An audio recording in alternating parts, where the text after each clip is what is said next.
Marco Polo. A finales del siglo XIII, el joven mercader veneciano pasó 24 años en Asia, 17 de ellos al servicio del emperador mongol, para el que realizó un trabajo casi antropológico. El relato de sus viajes cambió para siempre la idea que los europeos tenían del lejano oriente. En 1271, 3 comerciantes de la misma familia llamados Niccolo, Maffeo y Marco Polo, padre, tío e hijo, partieron de Venecia rumbo a Asia, en un viaje del que tardarían 24 años en volver. El relato del más joven de ellos, titulado, según las versiones, Los viajes de Marco Polo, el libro de las maravillas o la descripción del mundo, se convirtió en un texto fundamental para el conocimiento de Oriente en un momento en que, para la Europa medieval, Asia era un lugar ignoto y aterrador. Marco Polo no fue el primer occidental en viajar a China, por entonces llamada Cathay, antes unos pocos intrépidos, entre ellos, su padre y su tío, pero sí el primero en contar por escrito lo que había visto. Su testimonio es especialmente interesante porque Marco Polo, un hombre que parece poseer una curiosidad infinita, recorrió miles de kilómetros con espíritu de geógrafo, antropólogo e incluso periodista y, a pesar de compartir muchas de las ideas preconcebidas de los europeos de su tiempo, en especial, la animadversión contra los musulmanes, dejó constancia de cómo eran las sociedades por las que iba pasando, en particular, la China, mucho más avanzada que la suya propia. El origen del que se considera el libro de viajes más famoso jamás escrito se encuentra, no obstante, en una casualidad. Cuando Niccolo, Maffeo y Marco volvieron a Venecia, en 1295, la ciudad se hallaba en guerra con Génova, su eterna rival. Poco después, Marco Polo fue hecho prisionero en una batalla probablemente la de Curzola, aunque no es seguro, y encerrado junto a Rustichello de Pisa, un escritor de libros de caballerías de fama internacional. Era el autor favorito de Enrique y de Inglaterra. Y allí, en la cárcel, con mucho tiempo libre y muy poco que hacer, Marco Polo le fue dictando a Rustichello sus recuerdos, que de este modo adquirieron forma de libro. Pero, para contar la historia de Marco Polo, hay que remontarse a un episodio anterior. En 1269, Niccolo y Maffeo Polo regresaron a Venecia después de un primer viaje por Oriente en el que emplearon 15 años. Habían ido a comerciar con piedras preciosas, pero, cuando intentaron volver, se vieron empujados hacia el este por diversas guerras y acabaron siendo conducidos a la corte de Kublai Khan, que nunca había visto antes europeos y sentía curiosidad. Kublai Khan era nieto del legendario Gengis Khan y líder del imperio mongol, que ocupaba nada menos que desde China hasta Europa Oriental, es el imperio formado por territorios contiguos más extenso que jamás haya existido. La idea que por entonces se tenía en Occidente de los mongoles era muy poco favorecedora. Se les incluía dentro de las llamadas razas monstruosas, por lo que no se les consideraba propiamente humanos y eran identificados con criaturas fantasclases. Se creía, por ejemplo, que entre ellos vivían los hesiápodos, seres que tenían un solo pie, tan grande que les servía para darse sombra a sí mismos. Pero el sentimiento principal en relación a los mongoles era el de pánico. En 1242, los descendientes de Gengis Khan, con su poderosa y disciplinada maquinaria militar, habían ocupado Polonia y Hungría y habían llegado a las mismas puertas de Viena, lo que provocó ataques de terror e histeria en toda Europa. Por otra parte, los mongoles eran vistos como posibles aliados frente a los musulmanes, el auténtico enemigo, y por eso, antes del viaje de los Polo, ya habían sido enviados algunos religiosos a Oriente con carácter exploratorio, aunque sin resultados. El conocimiento que en la Europa del siglo XIII se tenía de Asia, en suma, era mínimo y cargado de prejuicios. El mandatario ante el que se postraron Niccolo y Maffeo, sin embargo, tenía poco o más bien nada de monstruoso. Kublai Khan era un hombre refinado e inquieto, preocupado por conocer a sus súbditos y administrar adecuaciones. En ese momento, estaba luchando para consolidar sus conquistas en el sureste chino, cosa que consiguió en 1279. Y, como todos los mongoles, era especialmente tolerante en materia de religión, algo que no puede decirse de los europeos de la época. El emperador trató a los venecianos a cuerpo de rey y les facilitó la vuelta a Venecia. Para ello les entregó unas tablillas doradas que les servirían de salvoconducto y les permitirían utilizar el extraordinario servicio mongol de postas. Además, les confió una embajada, que fueran, en su nombre, a ver al Papa con la petición de que éste le proporcionase 100 hombres sabios para utilizarlos en la administración de su imperio y también un poco de aceite de la lámpara del Santo Sepulcro de Jerusalén. A su vuelta a Venecia, en 1269, Niccolò Polo se encontró con dos noticias inesperadas. La primera era que el Papa había muerto, por lo que, para cumplir con el encargo del emperador, debían esperar a que eligiesen a uno nuevo. La segunda, que tenía un hijo del que hasta entonces no sabía nada. 2 años más tarde, cuando iniciaron el viaje de regreso a la corte de Kublai Khan, el joven Marco, que contaba por entonces 17 años, les acompañó. Primero se dirigieron a las ciudades de Acre y Jerusalén, en Tierra Santa, donde obtuvieron el aceite de la lámpara del Santo Sepulcro. Allí también se entrevistaron con el nuevo Papa, Gregorio X, que redujo la petición de 100 hombres sabios a 2 frailes dominicos. Estos les acompañaron durante parte del trayecto, pero salieron huyendo en cuanto atisbaron los peligros que entrañaba el viaje. El siguiente destino fue Persia, donde los Polo pensaban embarcarse rumbo a China.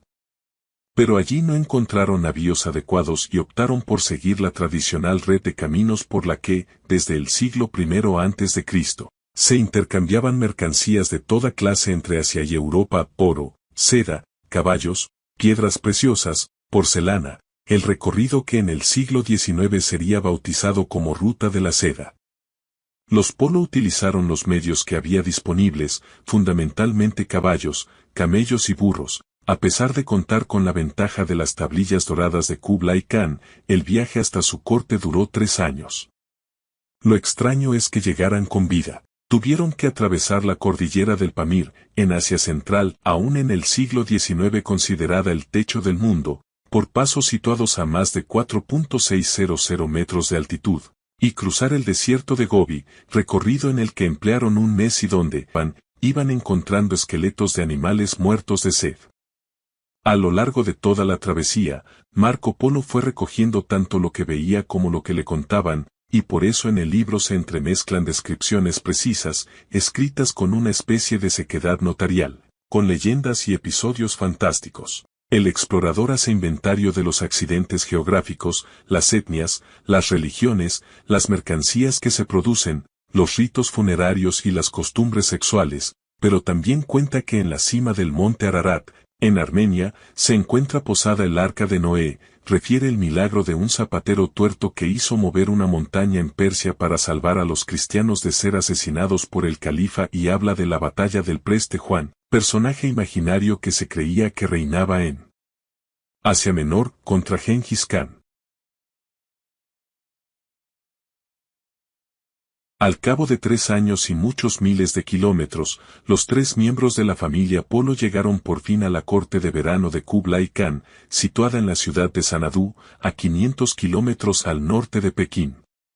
Marco tenía por entonces 20 años y su padre y su tío pensaban que quizás podía entrar a trabajar para el emperador. No se equivocaron. Nada más verle, Kublai Khan manifestó su agrado por Marco Polo y le puso a su servicio. La ciudad de Sanadú dejó completamente fascinado al joven veneciano. Kublai Khan tenía allí 2 palacios, uno hecho de mármol y piedras nobles, con salas, habitaciones y corredores totalmente dorados y decorados con pinturas de animales y flores, y otro de bambú atado con gruesas sogas de seda, que solo se instalaba los meses de junio, julio y agosto, para que el emperador estuviera allí fresco, y el resto del año se desmontaba y se metía en cajas. Gran recinto amurallado con fuentes, ríos, bosques y hermosas praderas, habitado por ciervos, gamos y cabritillos. Kublai Khan recorría a menudo ese parque a caballo, llevando en la grupa un leopardo domesticado al que de vez en cuando soltaba para que cazara alguno de estos animales, con los que luego alimentaba a sus halcones y gerifaltes. Sobre el trabajo que Marco Polo realizó para Kublai Khan se ha elucubrado mucho y hay distintas teorías, pero está claro que el emperador lo apreciaba enormemente. La hipótesis más común es que fuera una especie de espía de lo que sucedía en el imperio. Marco Polo aprendió enseguida a escribir y hablar en 4 lenguas distintas, aunque ninguna de ellas fue el chino, y empezó a viajar a lugares alejados para luego contarle a Kublai Khan cómo se portaban sus gobernadores e informarle de las características de los pueblos del sur de China que acababa de conquistar. Esta habilidad de cronista le proporcionó a Kublai Khan algo que al comienzo del libro se explica que el emperador estaba muy insatisfecho con los embajadores que enviaba a provincias, a los que trataba de necios e ignorantes porque, aunque cumplieran satisfactoriamente con su cometido, luego se mostraban incapaces de contarle las curiosidades y los usos y costumbres de los lugares que habían visitado, que era lo que a él realmente le agradaba oír. Marco Polo dice ser muy consciente de esta queja antes de partir en su primera misión, y por eso se esmera en recoger todo tipo de detalles al gusto del emperador. Marco Polo permaneció así en la corte de Kublai Khan, viajando y reseñando lo que le sorprendía, durante 17 años. Un asunto que le interesa siempre son los ritos funerarios, especialmente la costumbre de incinerar a los muertos, que, en la región del Manji, nombre que se le daba al sur de China, se quemaban junto a imágenes de cartón de todo lo que el finado pudiera desear en el más allá, desde camellos y monedas hasta mujeres y esclavos. También se fija en aspectos del matrimonio y la sexualidad, tales como la poligamia y la costumbre de ceder las esposas a los visitantes durante un par de días como gesto de hospitalidad. Recoge asimismo el uso del papel moneda, un elemento impensable en Europa por entonces, y el empleo del carbón para proporcionar calor. Un buen ejemplo de la impresión que le produjo la magnificencia oriental es la extensa descripción de Kinsai, la ciudad del cielo, actualmente, Hangzhou, de la que afirma, es la más noble y la mejor que hay en el mundo. Allí se pueden encontrar tantos placeres que el hombre piensa que está en el paraíso. Marco Polo refiere que Kinsai tiene 12.000 puentes, cada uno con una guardia de 10 hombres que están allí día y noche, y 4.000 baños artificiales con estufas, que los habitantes visitan varias veces al mes porque son muy cuidadosos de su persona. Describe un palacio con 20 salas, en cada una de las cuales pueden comer 10.000 personas a la vez, y retrata una realidad en la que todo es inmenso y fastuoso y se cuenta por millares. Kublai Khan apreciaba tanto a los 3 venecianos que durante mucho tiempo se resistió a dejarlos marchar. Al final, accedió a cambio de pedirle a Marco Polo un último servicio, que escoltaran a lo largo de miles de kilómetros a una princesa llamada Cocasin hasta su boda con Argun, Khan del Ilkhanato de Persia. Hizo esta vez por mar y resultó tan azaroso como el de ida. Fueron recorriendo la costa meridional de China y, al llegar Sumatra, tuvieron que esperar 5 meses en tierra de caníbales a que pasara la temporada de los monzones. Luego cruzaron por el Golfo de Bengala hasta Ceilán y subieron por la costa de la India hasta desembarcar en Hormuz. Llegaron a su destino al cabo de más de 1 año y medio. Marco Polo cuenta en su libro que, de los 600 que componían la expedición, solo quedaban vivos para entonces 18. Lo peor fue que, para entonces, Argun, el novio, había muerto, pero Cocasin se casó con su hijo y allí se quedó igualmente.